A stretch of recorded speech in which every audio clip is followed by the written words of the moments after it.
है, उनके आनंदमय हाथों से कभी अचारु क्रिया नहीं होते। ये जो आपको कभी कभी बुरा लगता है ना, इसने टेढ़ी आंख से हमारी ओर क्यों देख लिया है? अरे जिससे प्रेम हो जाता है महाराज, है ना, वो टेढ़ी आंख करके देखे चाहे काट ले, दूसरे की उठाई हुई उंगली बुरी लगती है और अपने प्यारे का काट लेना अच्छा लगता है। ये क्या आपको नहीं मालूम है? ये तो मालूम है आपको। तो चारु का अर्थ है जिसने भगवान को आनंद रूप से जाना, जिसने भगवान को आनंद रूप से जाना, उसको महाराज यदि खाड़ का शेर बना करके आपके सामने रख दिया जाए तो क्या आप डर जाएंगे? और खाड़ का सांप बनाया गया हो तो, क्योंकि वो खाड़ से बना हुआ है इसलिए वो सांप भी मीठा लगेगा और वो शेर भी मीठा लगेगा। तो भगवान की आनंदमय हाथों से कभी दुख की सृष्टि नहीं होती। आप एक तो निर्भय हो जाइए क्योंकि उनकी बाहें लंबी हैं, और दूसरे हर हालत में उनके सौंदर्य की जो सृष्टि है उसको निहारिए, ये ध्यान है। और चारों ही प्रक्रिया में, चाहे वो विश्व की हो स्थूल सृष्टि में, चाहे तेजस की हो सूक्ष्म सृष्टि में, चाहे प्राज्ञ की हो कारण सृष्टि में चतुर्भुजा, और चाहे तुरीय की हो आत्मरूप से, सर्वत्र परमात्मा ही व्याप्त है।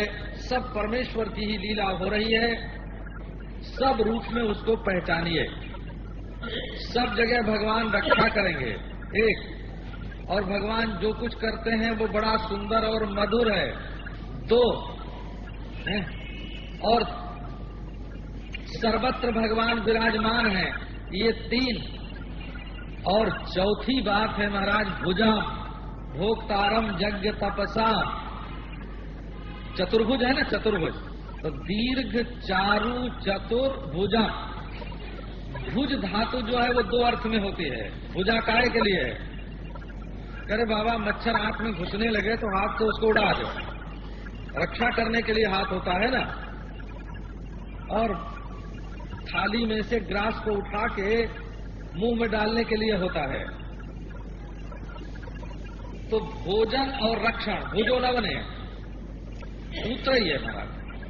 तो जो भुज धातु है उसके दो तरह के रूप बनते हैं, भुंगते, भुंजाना, भुनक्ति, भुनक्ति भुंजन, भुनक्ति की भुंगते। भुनक्ति माने रक्षा कर रहा है और भुंगते माने खा रहा है। भुजा का क्या अर्थ है? ये हाथ हमारा क्या काम करता है? सांप आवे तो लेके डंडा मारेगा, दुश्मन को लेके डंडा मारेगा, हमको बचावेगा। मच्छर को हटा देगा, हमको बचावेगा। मक्खी को उड़ा देगा, हमको बचावेगा। हाथ दो काम करता है, एक बचाने का काम और एक भोजन डाल करके मुंह में हमारी पुष्टि देता है। अब आपको भगवान की भुजा का ध्यान करना है बोला। तो भगवान हमें अनिष्ट से बचाते हैं और हमको पुष्टि देते हैं। हमको देख देख करके भगवान प्रसन्न होते हैं। चतुर्भुज भगवान का ध्यान कीजिए। कल सुनाया था 4 अंतःकरण के भेद से, 4 उपास्य देवताओं के व्यूहों के भेद से और 4 औपाधिक चित्त तत्व के भेदों से भगवान की भुजा 4 बताई गई है। एक अलौकिक, एक विलक्षणता आ जाती है उसमें। 4 पांव का पशु और 4 हाथ का देवता, और मनुष्य न पशु की तरह 4 पांव का है न देवता की तरह 4 हाथ का है। ये पशु से अच्छा है, इसमें पशुत्व है तो केवल आधा ही है, और है ना, इसमें देवत्व भी है तो केवल आधा ही है। आधा देवत्व और आधा पशुत्व दोनों के मिश्रण से ये मनुष्य बना हुआ है। माने इसमें बुराई भी है और इसमें भलाई भी है। इसका अर्थ हुआ इसमें भलाई भी है, इसमें बुराई भी है। तो आपको बुराई की ओर जाना है, तब पशुत्व को बढ़ाइए अपने जीवन में, और देवत्व की ओर जाना है तो देवत्व को बढ़ाइए अपने जीवन में। तो जब देवत्व का ध्यान करेंगे, आपका हृदय देवाकार हो जाएगा, तब आप देवता हो जाएंगे। और देवो भूतवा देवम यजेत। महाराज लंबे लड़के होते हैं तो कहते हैं हम नाटी लड़की से शादी नहीं करेंगे, है कि नहीं? और लंबी लड़की हो तो बोलेगी कि हम नाटे लड़के से शादी नहीं करेंगे। समानता चाहिए ना। तो 4 हाथ का देवता होए तो कहेगा पहले तुम भी 4 हाथ के बन के आओ, तब हमारे साथ जुड़ो। तो हम 4 हाथ के देवता कैसे बनेंगे? कि जब हमारा ध्यान ऐसा हो जाएगा कि हमारा अंत शरीर नहीं मिलता भगवान से, शरीर नहीं जुड़ता है, मन जुड़ता है, तो मन को ध्यान करके चतुर्भुज बना दो। तो जब तुम्हारा शरीर भी दिव्य हो जाएगा, तब चतुर्भुज से मिल जाएगा। लक्ष्मी भी चतुर्भुज है और नारायण भी चतुर्भुज है, गौरी भी चतुर्भुज है और शिव भी चतुर्भुज है। नारायण तो देवता होकर आप देवता से मिल सकते हैं। इसलिए दीर्घता माने सर्वत्र निश्चिंत रहिए, चारुता माने सर्वत्र भगवान के सौंदर्य का अनुभव कीजिए, चतुष्टय माने सर्वव्यापक रूप में भगवान का अनुभव कीजिए, और भुजा माने उनके द्वारा अनिष्ट निवारण और इष्ट प्रापण का इसका अनुभव कीजिए। एक बात और आपको भुजा के संबंध में सुनाते हैं। ये जो लोग साकार पर आक्षेप करते हैं, उन्होंने क्या कभी 5 मिनट बैठ के साकार के बारे में कुछ सोचा है? कभी ध्यान किया है? क्या उसका रहस्य समझने की कभी कोशिश की है? असल में निराकार जो है वो एक आकार है, क्योंकि वो और आकारों से जुदा है। तो और आकारों से जुदा होते ही निराकार भी एक आकार हो जाता है। तो निराकार को पकड़ने का ढंग क्या है कि जब अनेक आकार में विद्यमान एक वस्तु को देखेंगे, तब निराकारता समझ में आएगी। सोना कंगन है कि हार है कि कुंडल है? बोले जिसमें ना हार न कुंडल न अंगूठी वो सोना। बोले ऐसा सोना तो हमने कहीं देखा नहीं, जिसमें सिल्ली नहीं, जिसमें द्रव नहीं। आप जानते हैं ना, बिना आकार वाले को पहचानने के लिए अनेक आकारों में जब उसको देख लेंगे, तब आकारों से विलक्षणता उसकी मालूम पड़ती है। आपके ध्यान में ये बात ना आई हो तो आप दूसरी तरह से इसको समझ लीजिए। एक बाप ने अपने बच्चे से कहा कि बेटा हमारा तुम ये काम कर दो तो तुमको मिठाई देंगे। बच्चे ने कहा ठीक है पिताजी। उसने काम कर दिया। अब उसने लाके अपने बेटे को पेड़ा दिया। उसने कहा कि नहीं बाबूजी, हमको पेड़ा नहीं चाहिए। क्या चाहिए? कि हमको मिठाई चाहिए। अरे बाबा ये मिठाई है। तो बोले हमको नहीं नहीं, ये तो पेड़ा है, ये मिठाई नहीं है। अब बर्फी लाके दिया महाराज, रसगुल्ला दिया है, जलेबी दिया। बोले कि नहीं नहीं ये मिठाई नहीं है। मिश्री दी, शक्कर दिया, तो बोले कि ये तो चीनी है, ये मिठाई कहाँ है? कि गुड़ दिया, कहे तो गुड़ है, ये मिठाई कहाँ है? तो देखो असल में मधुर रस जो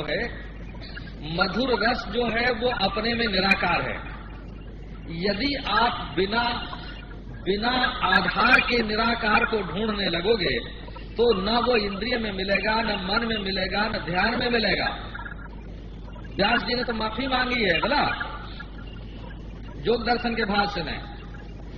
तब जब बच्चा ये समझ जाएगा कि चाहे शकल पेड़े की हो और उसमें मावा की उपाधि लगी हो, और चाहे शकल जलेबी की हो और उसमें मैदा की उपाधि लगी हुई हो, हैं, और चाहे शकल खीर की हो और उसमें चावल की उपाधि और दूध की उपाधि लगी हुई हो, लेकिन सब में जो मिठास एक है उसका नाम है मिठाई, बोला। तो राजवंशावतंस की उपाधि भले लगी हुए होए उसमें है निराकार, और अहीर वंशावतंस की उपाधि भले लगी हुई होए उसमें है निराकार। बोला लक्ष्मीपति की उपाधि भले लगी हुई हो पर उसमें है निराकार, और गौरीपति की उपाधि भले लगी हो उसमें है निराकार। निराकार को पकड़ने के लिए, बच्चे को मिठाई प्राप्त करने के लिए, जैसे एक नाम और एक रूप में जो मिठास है उसका आस्वादन करना पड़ेगा, और यदि सब नाम रूपों से उसको जुदा कर दें तो मिठाई नाम की चीज आस्वाद्य नहीं होगी। तो इसी प्रकार ये जो आप ध्यान करते हैं, ये ध्यान जो है ये है तो साकार, परंतु इसमें निराकार जो है वो जब ये देखेंगे, ये हमारे 5 आकार बना करके पंचदेवता की उपासना करो, ये बहुदेव उपासना नहीं है वो।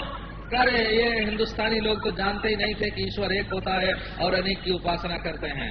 असल में निराकार को पकड़ने की युक्ति ही यही है कि अलग अलग आकृतियों में जब एक को पहचान लोगे तब आकृतियों से विलक्षण पहचाना जाएगा। यही साकार का ध्यान है।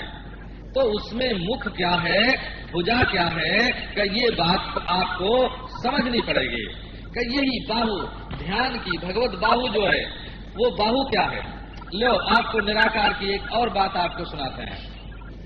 काहे में, कैसी, साकार में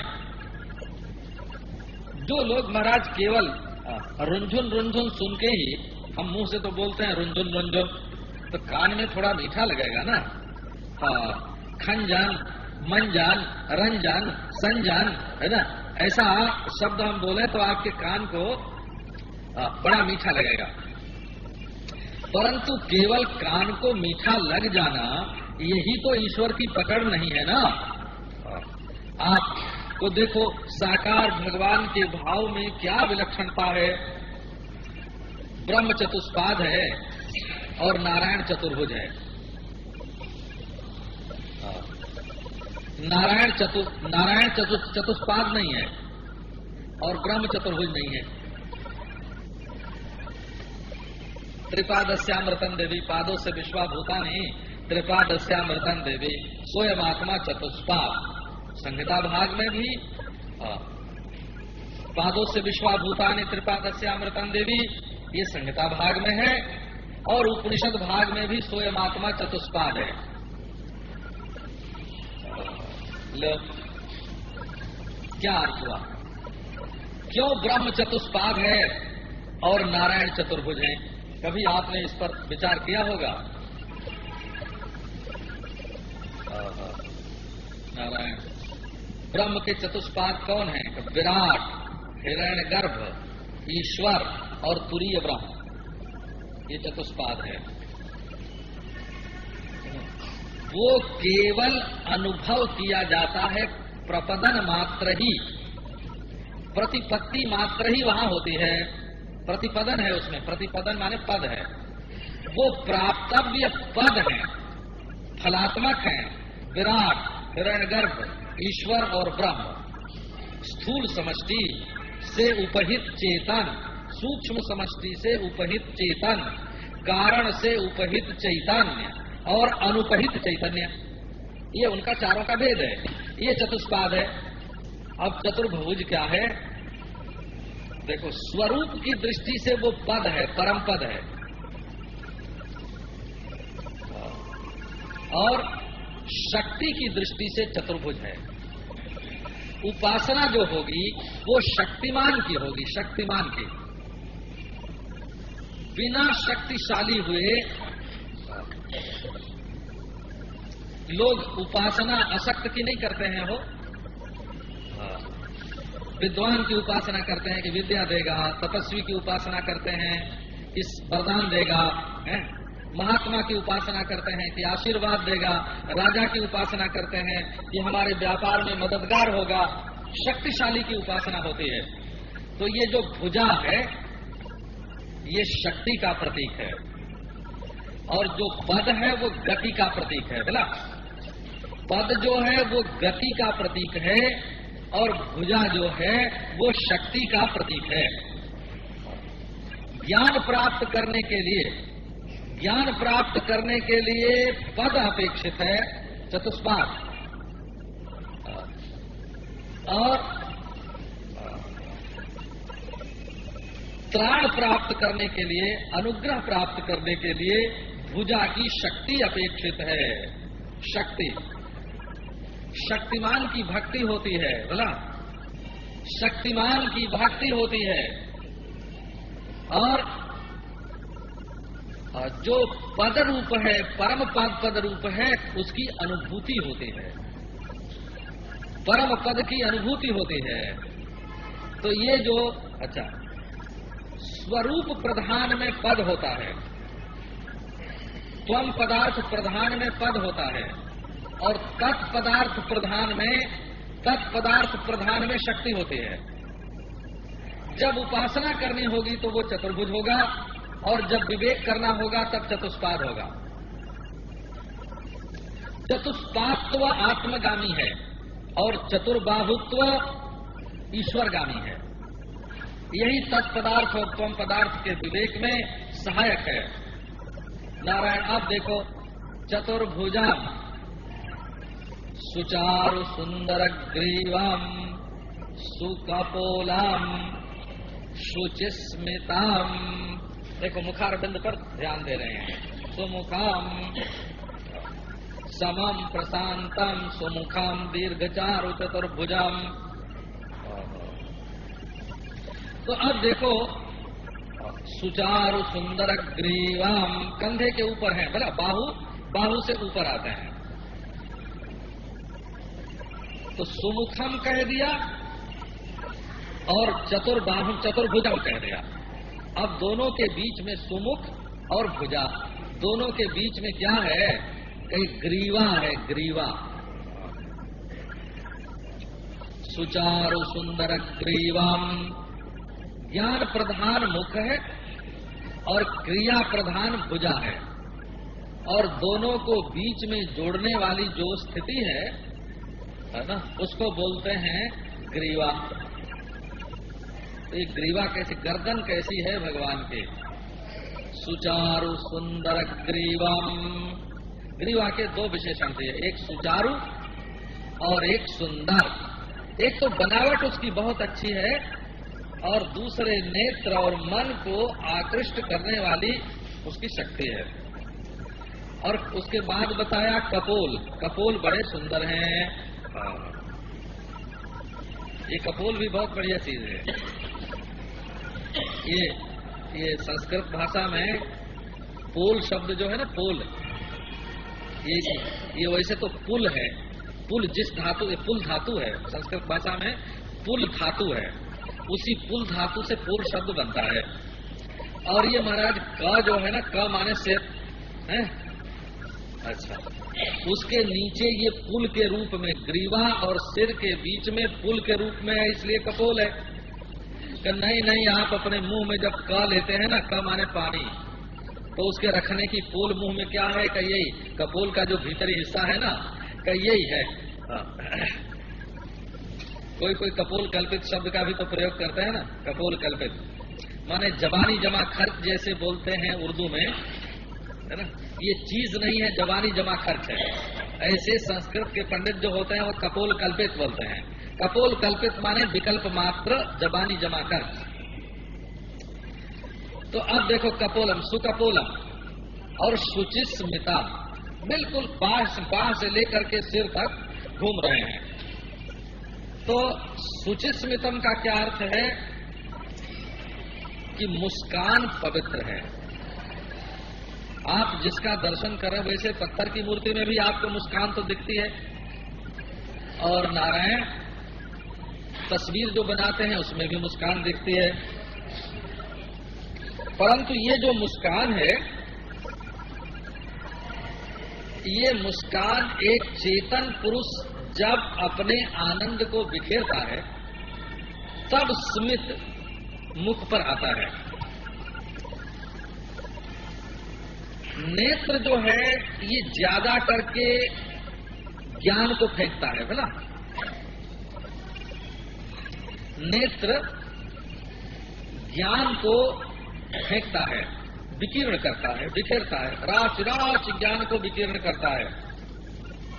और मुस्कान जो है वो आनंद को बिखेरते हैं।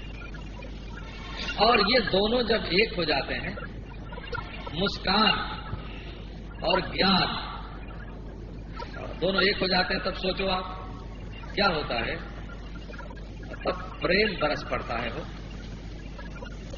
इसी से बोलते हैं प्रेम भरी चितवन से युक्त मुस्कान। माने ज्ञान आनंद में आ गया, मुस्कान में आ गया, और मुस्कान ज्ञान में चली गई, और कपोल रक्तिम हो गया।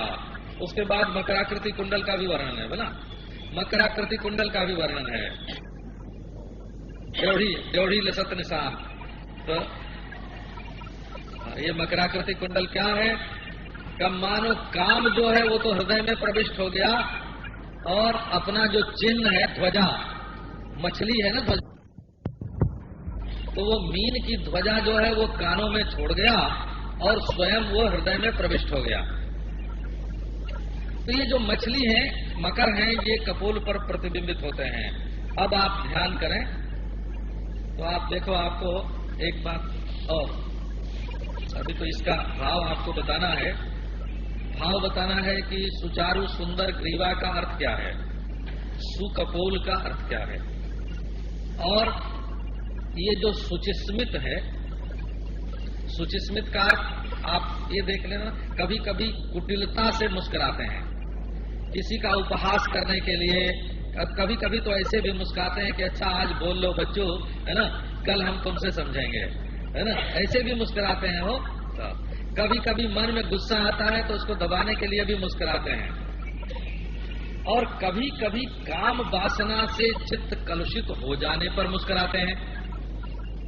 तो काम कलुषित मुस्कान और क्रोध कलुषित मुस्कान, ये आवाज में भी आता है। आवाज बताती है कि इसके भीतर क्रोध है, ये काम है, ये लोभ है, आवाज भी बताती है और मुस्कान भी बताती है। तो सुचिस्मितम कहने का अभिप्राय है कि भगवान की जो मुस्कान है उसमें न काम है, न क्रोध है, न लोभ है।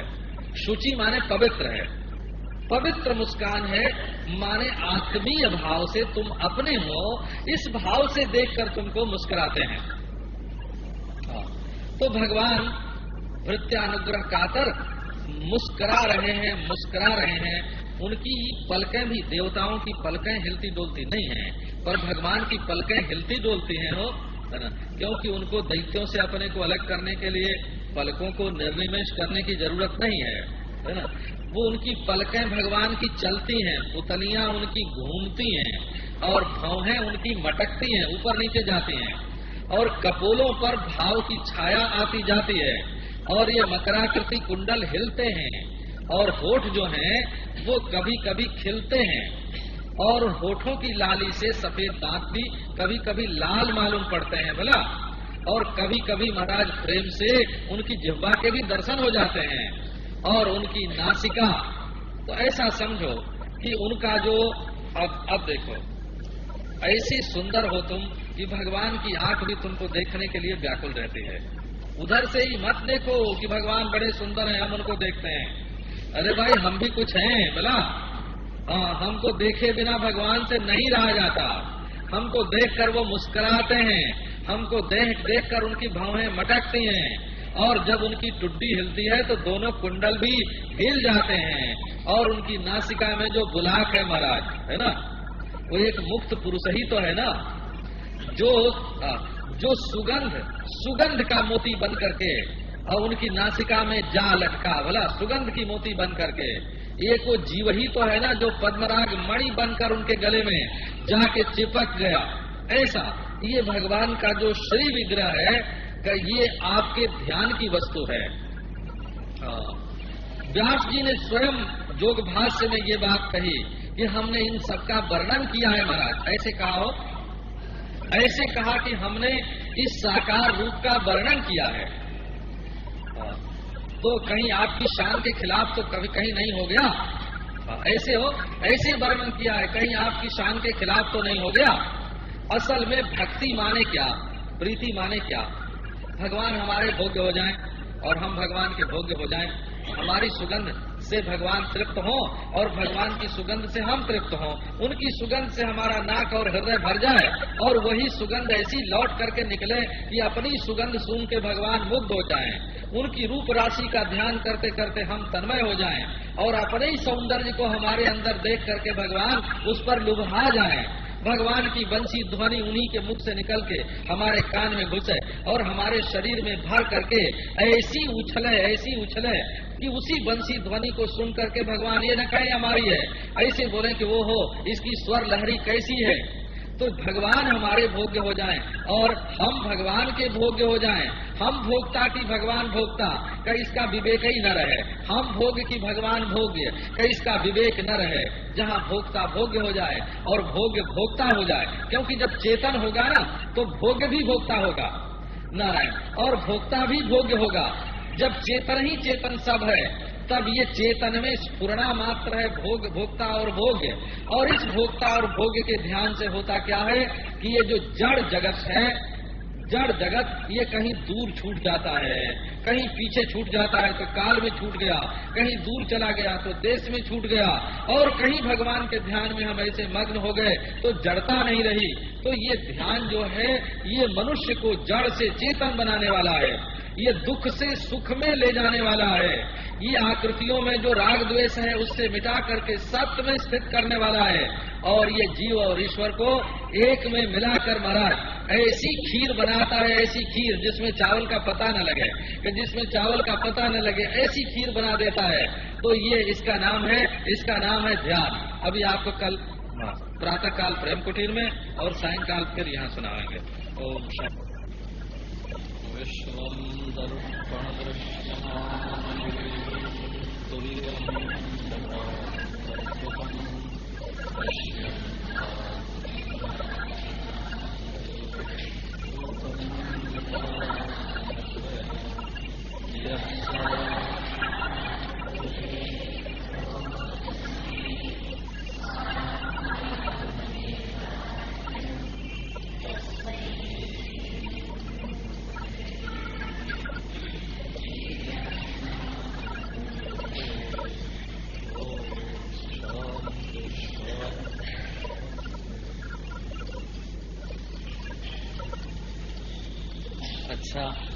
का ये ख्याल होगा कि ध्यान से केवल पारमार्थिक लाभ होता है या आध्यात्मिक लाभ होता है।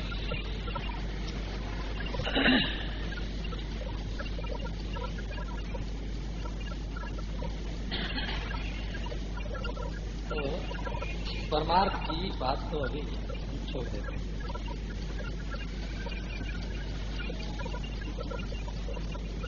व्यवहार में ध्यान एक व्यवहार है, ध्यान परमार्थ नहीं है। और तो ध्यान से अंतःकरण शुद्ध होता है, शुद्ध अंतःकरण में ज्ञान होता है, ज्ञान से अविद्या की निवृत्ति होती है, और अविद्या की निवृत्ति से उपलक्षित जो कुछ है उसका नाम परमार्थ है।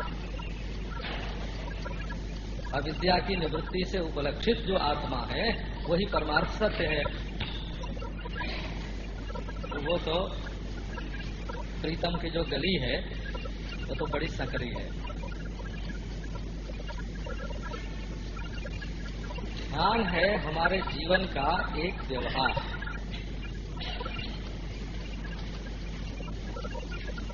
और जैसे आप 15 मिनट भोजन कर लेते हैं तो आपको 12 घंटे के लिए तुष्टि पुष्टि और क्षुधा का अपाय, भूख भी मिट जाती है, मन को संतोष भी हो जाता है, शरीर को शक्ति भी मिल जाती है। तो जैसे भोजन स्थूल शरीर के लिए आवश्यक है, संतुष्टि, संपुष्टि और क्षुधा की निवृत्ति ये तीनों देता है, इसी प्रकार ये जो ध्यान है ये मन को संतुष्टि, संपुष्टि और विषय तृष्णा की निवृत्ति, क्षुधा की निवृत्ति, ये तीनों व्यवहार में देता है। तो ध्यान एक व्यवहार है और इसका लाभ व्यवहार में भी है। आपको परमार्थ चाहिए कि नहीं चाहिए, ये तो आप बाद में समझेंगे। जब वैराग्य होगा, जिज्ञासा होगी, सत्संग होगा, तब ये बात आपके ख्याल में आवेगी कि परमार्थ का साक्षात्कार भी जीवन में, है ना, जीवन को फल बना देता है। ये जन्म जो है ना, ये फलात्मक होगा तब जब परमार्थ की प्राप्ति होगी। फलात्मक होने का अर्थ क्या हुआ कि फल का फल नहीं होता। ये शास्त्र का नियम है कि फल का फल नहीं होता। तो आपका जीवन फलात्मक, जन्म फलात्मक तब होगा जब दूसरा जन्म नहीं होगा। ये जीवन आपका फल है, ये बात कैसे मालूम पड़े कि जब फल का फल न होए, माने इस जन्म में से दूसरा जन्म न निकले, तो ये बात तो आपकी समझ में बहुत देर से आ रही है। अब ये कहो कि हम फिर ध्यान क्यों करें, तो आपको ध्यान के बारे में 2-5 बात सुनाते हैं। पहली बात यह है कि आप अपने जीवन में सुखी हैं कि दुखी, और आप गिनती करके देखेंगे तो आपके जीवन में आप 90% जो दुखी हैं वो अपने मन की गड़बड़ी से दुखी हैं। जो नहीं बोलना चाहिए वो बोल देते हैं, जो नहीं करना चाहिए वो कर देते हैं, जो नहीं भोगना चाहिए वो भोग लेते हैं, करके नहीं रखना चाहिए वो रख लेते हैं, और फिर जाता है तब रोते हैं। तो ये सारी बातें, जो सह लेना चाहिए उसको नहीं सहते हैं।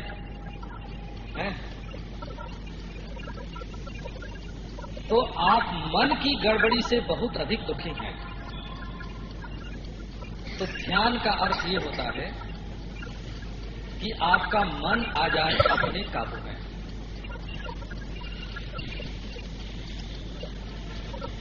और मन काबू में आ जाए, इसका एक अर्थ आपको सुनाते हैं, व्यावहारिक अर्थ आप सुन लीजिए।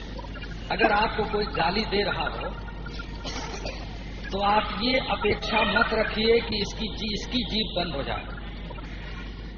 आप ये अपेक्षा रखिए कि आपका मन कान में न जाए। आया ध्यान में? जब आप अपने को सुधार के सुखी होना चाहेंगे तब तो सुखी रहेंगे, और जब आप दूसरे को सुधार कर सुखी होना चाहेंगे तो आपने अपने सुख का रास्ता बंद कर दिया। तब तो आप उसकी जीभ काट लें, या उसके होठ सी दें, या उसको पुलिस में दें, हैं?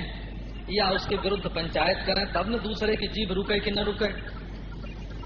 और आपका मन ऐसा हो कि एक ओर से गाली आई और उड़ गई, आपका कलेजा ऐसा चिकना कि उस पर वो टिकी नहीं, उस पर उसकी चोट नहीं लगी, तो देखो आप सुखी हो जाएंगे। तो ध्यान की जो विधि है वो दुनिया को सुधार कर सुखी होने के लिए नहीं है, अपने को सुधार कर सुखी होने के लिए है। यदि आप इस विधि को अपनावें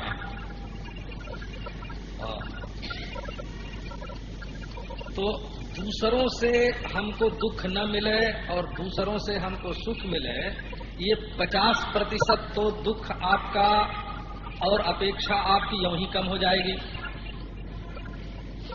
अब रही बात 50% अपने को सुधारने संवारने की, तो देखो आपके सोने में तो किसी तरह की बाधा नहीं है, और नित्य कर्म में आपके किसी तरह की बाधा नहीं है, खाने पीने पहनने में किसी तरह की बाधा नहीं है। आपके मन में आता है आवेश, और उस आवेश के वशीभूत होकर के आप दुनिया में कोई ऐसा काम कर बैठते हैं कि दुखी हो जाएं। जरा ध्यान दीजिए अपने मन पर। आप कहते हैं हमारा पति ऐसा कपड़ा पहने और हमारे लिए ले आवे। आप चाहते हैं कि हमारी पत्नी ऐसी रोटी बनावे और हमसे ऐसे बोले। तो ये जो आप अपने मन को प्रधान बना करके दूसरे के मन को गौण बनाना चाहते हैं, ये आपके जीवन की एक ऐसी गलती है जो आपको शांति से बैठने नहीं देगी। तुम्हारे मन है, उसके भी मन है, तुम्हारे संस्कार हैं, उसके भी संस्कार हैं, तुम्हारे प्रारब्ध हैं, उसके भी प्रारब्ध हैं, तुम्हारे भीतर ईश्वर बैठा है तो उसके भीतर भी ईश्वर बैठा है। तो ध्यान करने का अर्थ क्या है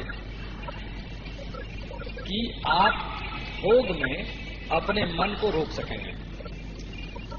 रोकने का सामर्थ्य, मन को वश में करने का सामर्थ्य, जैसे बंदर को सधाते हैं और वो हमारे कहे अनुसार नाचने लगता है, जैसे बैल को सधाते हैं और वो हमारे अनुसार जुतने लगता है, जैसे घोड़े को सधाते हैं और वो हमारी एड़ी के इशारे को समझता है, हमारी एड़ी की भाषा समझता है वो,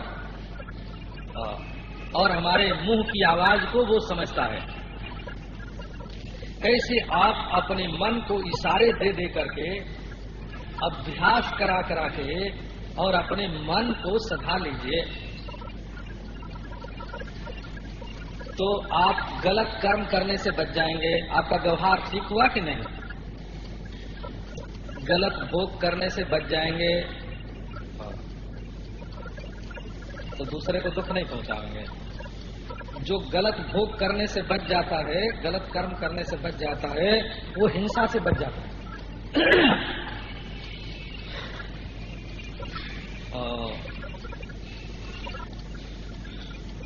नानुपहत्य भूतानि भोग संभवति, दूसरे को दुख पहुंचाए बिना भोग नहीं हो सकता। अच्छा, आपके संग्रह में अगर आप अपने मन को रोकेंगे तो बेईमानी से बच जाएंगे, चोरी से बच जाएंगे, और बोलने में आप अपने आप को रोकेंगे और तो दूसरे को दुख पहुंचाने से बच जाएंगे। पर इस बात को हम और छोड़ देते हैं। आप दूसरे को दुख पहुंचाने से बच जाते हैं, ये बात दूसरी है, और अपने आप को दुख पहुंचाने से बच जाते हैं, ये बात दूसरी है।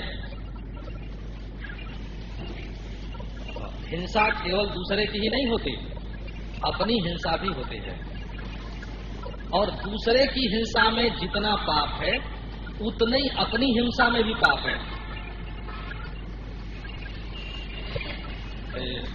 दूसरे के शरीर में आत्मा रहता है, उसको दुख मत पहुंचाओ, परमेश्वर रहता है, उसको दुख मत पहुंचाओ। फिर क्या अपने शरीर में आत्मा और परमेश्वर नहीं रहता है? वहां बैठे हुए को भी दुख नहीं पहुंचाना चाहिए। तो जब हम ध्यान करते हैं तो दूसरे को दुख पहुंचाने से तो बचते ही हैं, अपने आप को भी दुख पहुंचाना बंद कर देते हैं। तो परहिंसा और आत्महिंसा, यह आत्मा शब्द का अर्थ अंतःकरण, मन, बुद्धि, ऐसा कुछ आप समझ लीजिए। अच्छा, अब एक दूसरी बात पर विचार करो। यदि मन बाहर की वस्तुओं में ही भटकता रहेगा तो क्या आपके राग द्वेष कभी छूटेंगे?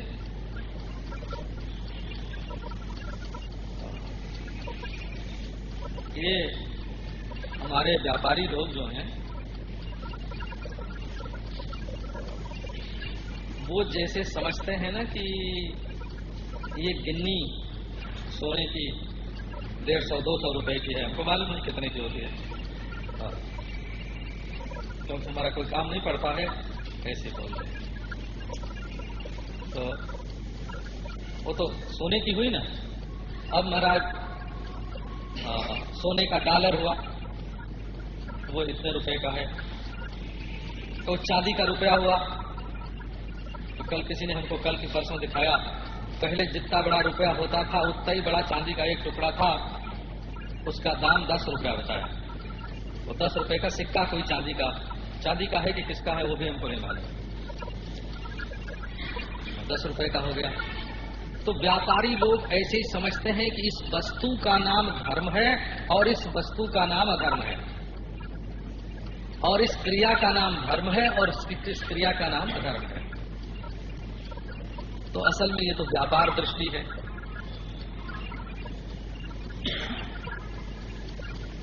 धर्म तो केवल अनुशासन से ही उत्पन्न होता है, किसी भी द्रव्य और क्रिया में सुनिश्चित धर्मत्व का निवास नहीं है।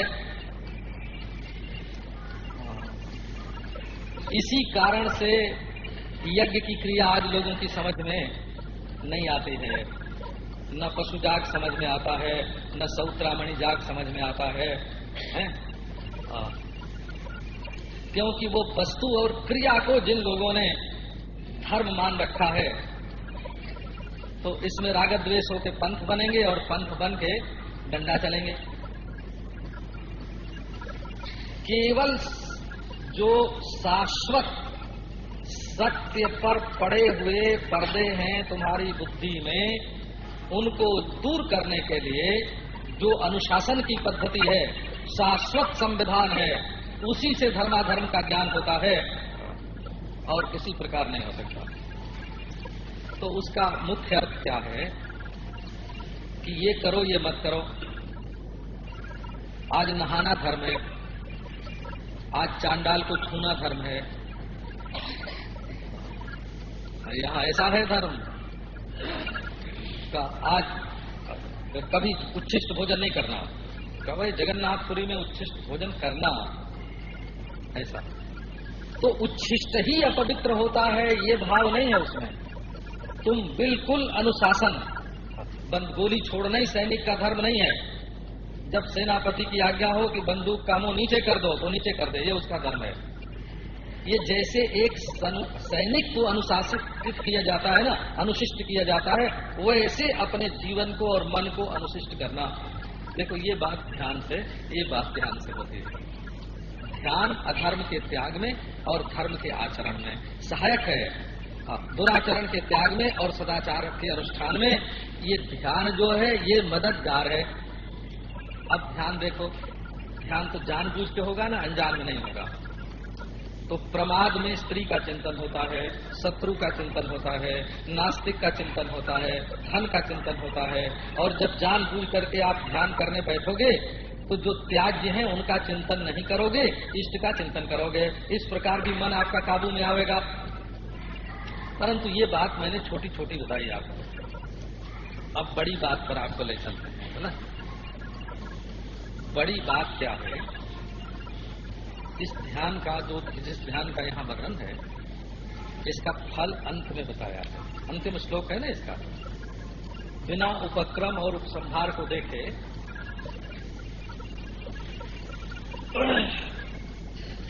देखो, जब साधक ध्यान करने बैठा तब कैसे बैठा? समः सम आसन आसीनः, सम शब्द का प्रयोग किया। और जब भगवान का ध्यान प्रारंभ किया तब कैसे किया? समम प्रशांतम। साधक बैठा सम और भगवान जिनका ध्यान किया वे हैं सम। और इस ध्यान करने से फल क्या निकलेगा? उस फल पर आप ध्यान दो तो मालूम पड़ेगा कि परमार्थ की प्राप्ति में ये ध्यान कितना सहायक है। ध्याने नेत्थम सुती प्रेणो युंजतो जोगिनो मनः। देखो एक उपक्रम उपसंहार की एकता देखो। ध्याने नेत्थम सुती प्रेणो युंजतो जोगिनो मनः संजास्यत्यासु निर्वाणम द्रव्य ज्ञान क्रिया भ्रमः। ये लो ध्यान का फल लो। जो परमार्थ के पथिक हैं उनको इधर ध्यान देना चाहिए। एक तो ध्यान में आना चाहिए सुतीव्रता। पद्धति पहले ध्यान इत्थम माने जिस पद्धति से यहां ध्यान करना बताया गया, और ध्यान होना चाहिए सुतीव्र उस पद्धति से। और जब योगी अपने मन को इस प्रकार लगाता है, मनः युञ्जतः योगिनः, मनः कर्मभूताम युञ्जतः योगिनः किम भवति? द्रव्य ज्ञान क्रिया भ्रमः आसु निर्वाणम संजास्यति। द्रव्य ज्ञान और क्रिया का जो भ्रम है, वो निर्वाण को प्राप्त हो जाएगा और शीघ्र से शीघ्र। हे भगवान, ये क्या ध्यान बताया? ये कह रहे हैं ये देखो, आप लोग तो वेदांत का बहुत संस्कार रखते हैं। एक आदमी 10 बरस से वेदांत की रीति से ध्यान करता है। एक दिन हमारे पास आया कि महाराज हमको तो आप साकार ध्यान बता दीजिए। तो मैंने सोचा कि 10 बरस की इसकी साधना है निराकार की, निर्गुण की। अब हमको कोई कौन छोटा कौन बड़ा ये तो हम नहीं जानते हैं, पर इसके जीवन में जो 10 बरस का अभ्यास है उसको तोड़ करके एक नया अभ्यास आज से क्यों शुरू करें। फिर उसमें